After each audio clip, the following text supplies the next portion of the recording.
All right, we're back. We are COMP123 in the summer 2019 semester at Centennial, and we're week 11, part 1 of our broadcast.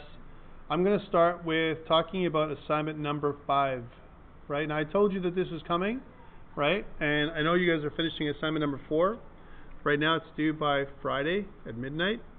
Assignment number 5 is more involved, bigger, fatter, and uglier than the other ones, right? But they're all weighted the same. This is a good thing. The good thing is assignment 5 is the same weight, assignment 4, assignment 3, and the other ones, right? Bad thing is it's big and complex.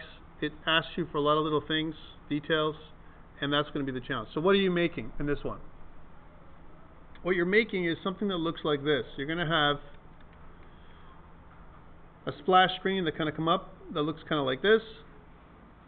You're going to simulate what it's like to order a computer, right? So this is going to be a multi-form application you're making, right? That has a lot of little details, right? So after the splash screen comes up for like 3 seconds, then it's going to take you to this little menu, and the menu you're going to have an option to start a new order, open a saved order, or exit. By the way, these screens are examples. Please do not make them, okay? I'm not asking you to do these exact same things. In fact, this assignment gives you a little bit more leeway on your style, all right, and some of the stuff you're going to make, okay?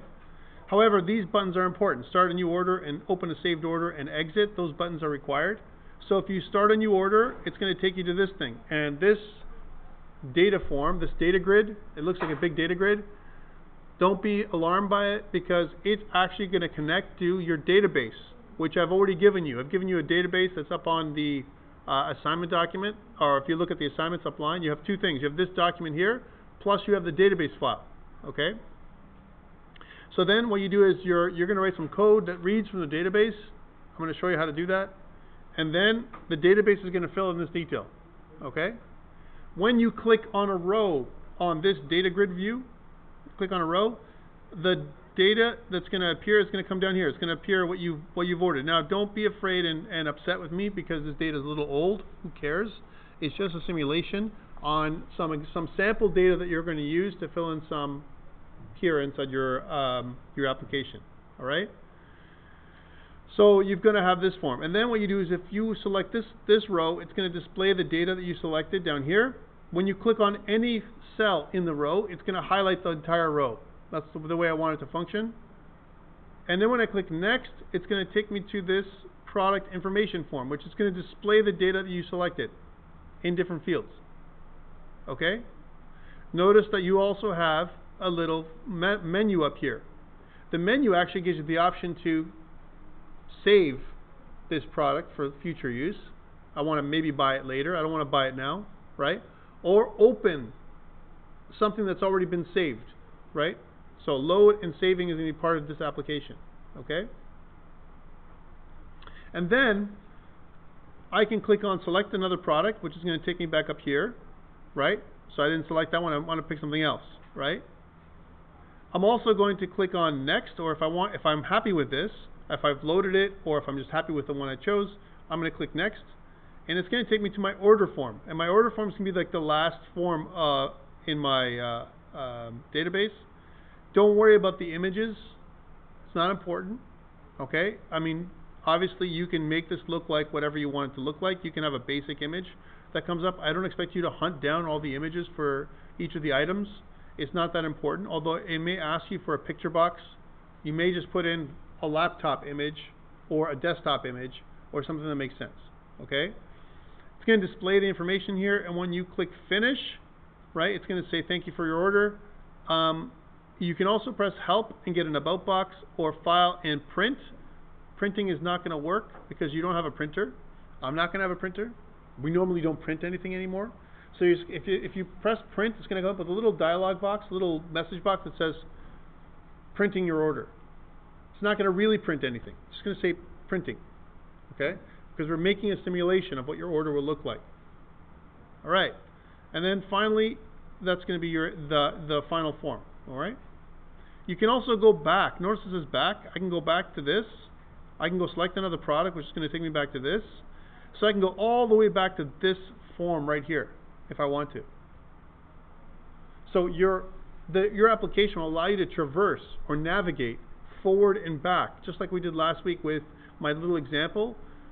That's what this will do. That's why I got you guys to do Lab 10. That's why I got you guys to do that whole thing last week, because this assignment number 5 will allow this. By the way, guys, if I'm showing you this again, it's bound to be on a test.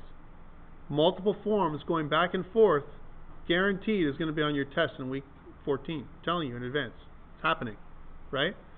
Your test in week 14 will be practical, all right? There will be no true, false, multiple choice. You'll just be doing something, right? Like this. You'll make an application. So that's why I'm giving you enough chance to practice with a couple of assignments so that you're more comfortable with stuff before we get to week 14. If you're not comfortable, you need to practice more, and you have some time.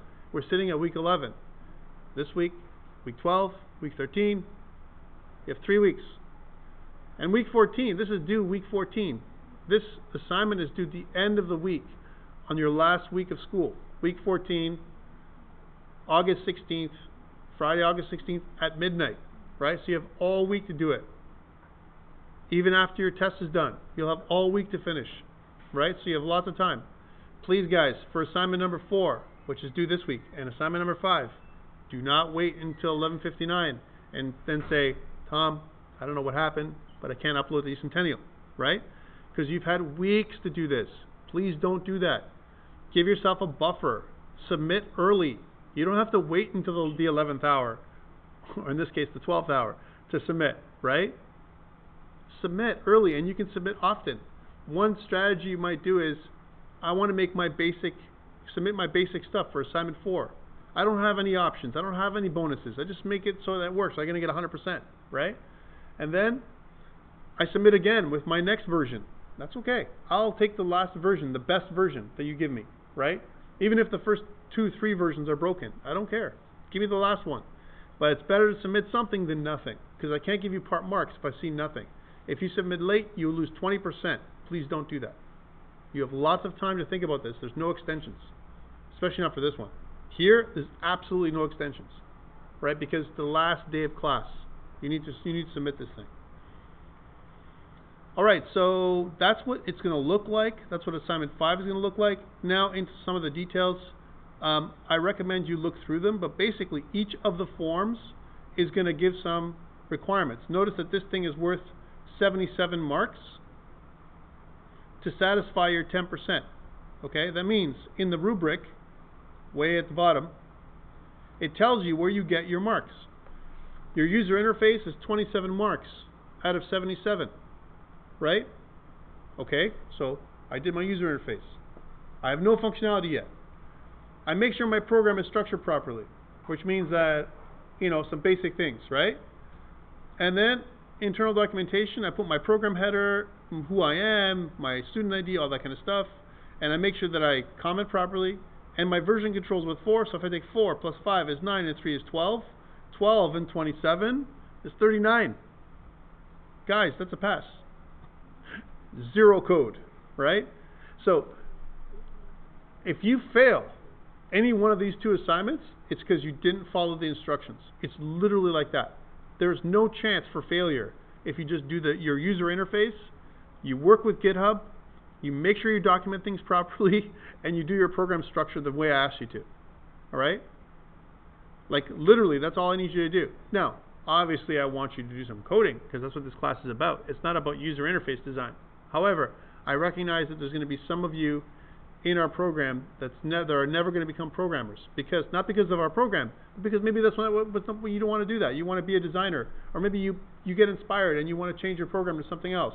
Or maybe you're really good at user interface design, and that's what you're good at. That's okay, right? However, I highly recommend you know how to code, because as you can tell, the user interface portion of this one is lower, and on the test, it's going to be half of this. You will not be able to pass your test just by you doing user interface stuff.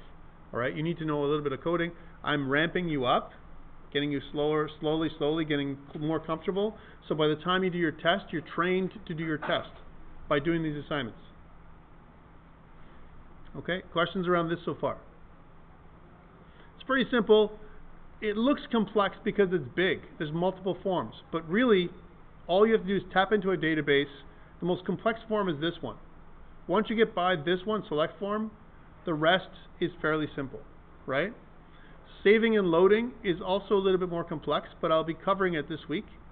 And I'm going to be covering your data grid view today, all right? As well as menus. I'm talking about menus and tool strips today, so you'll have a chance to understand how those go. I'm going to let you read the details. I'm not going to put it up on YouTube and kind of go through all the details on YouTube. I'm going to get you to look through the details, and I want you to ask some questions by this week. You have until Wednesday, and then, of course, other weeks as well. I'm not going to not answer questions.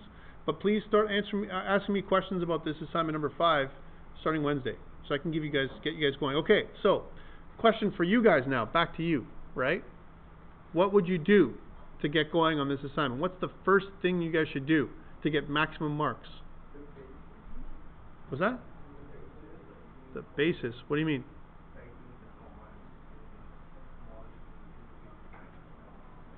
Okay. Okay. So the answer was, from one of our students here, again, you're being recorded, right? Is make the basic form containers.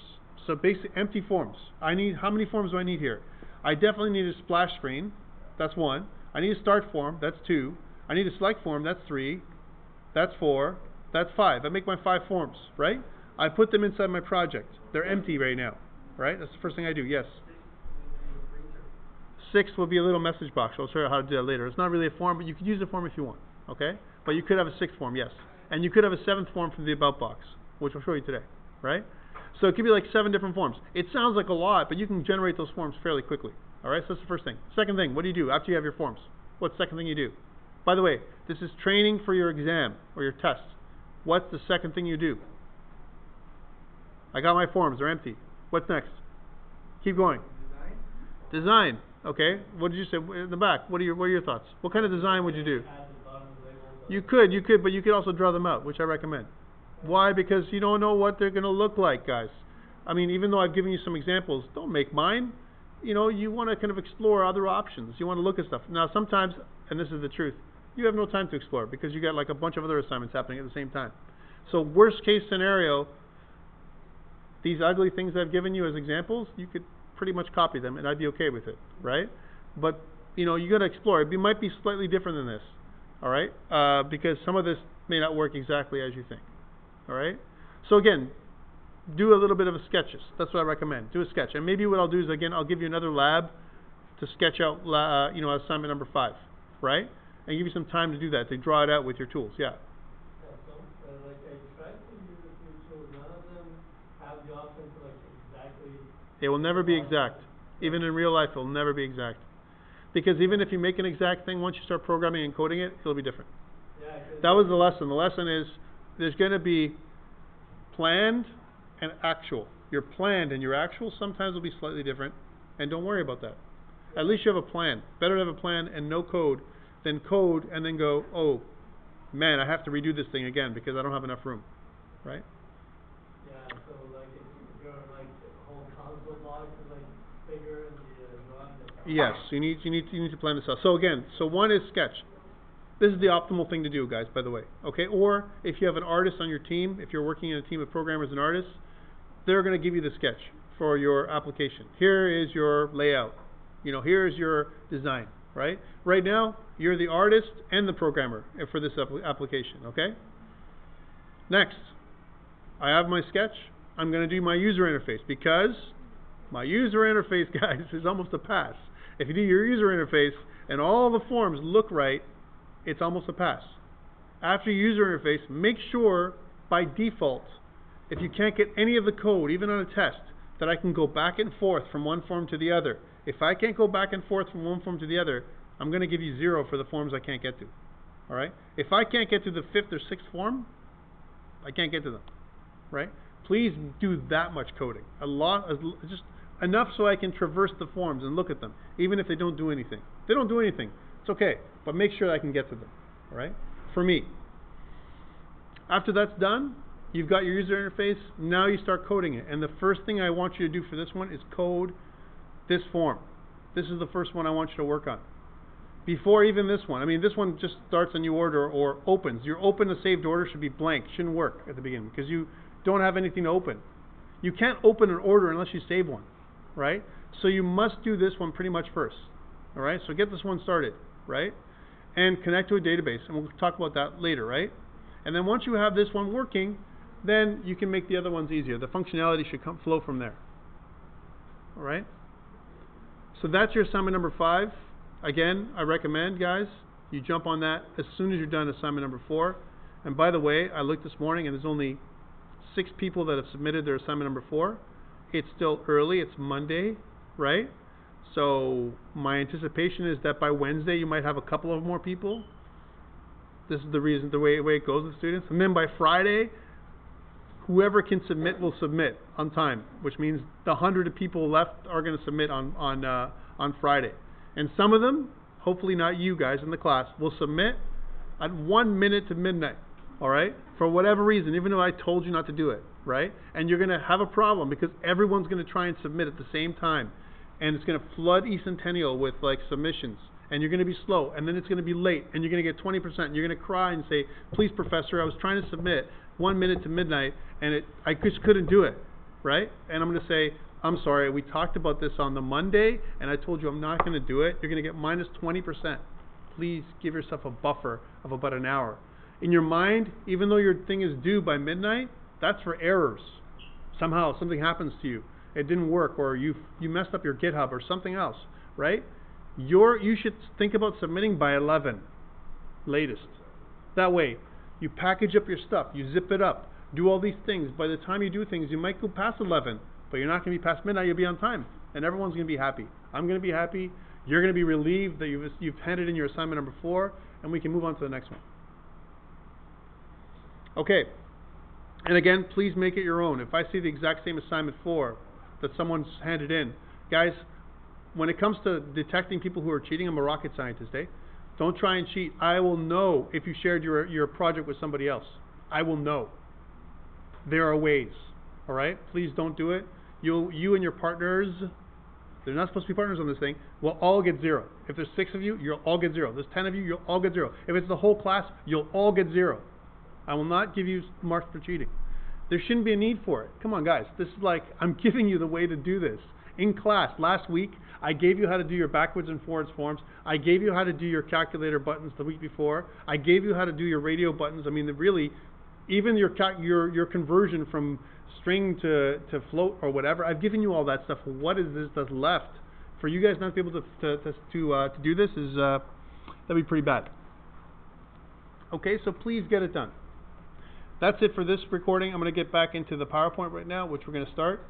And I know I sound like a broken record, but the reason why I sound like a broken record is because this is exactly what happens every single time an assignment happens. People are late, or they don't submit, or they cheat, right? So, which is crazy. So let's stop this recording, and we'll get to the next one.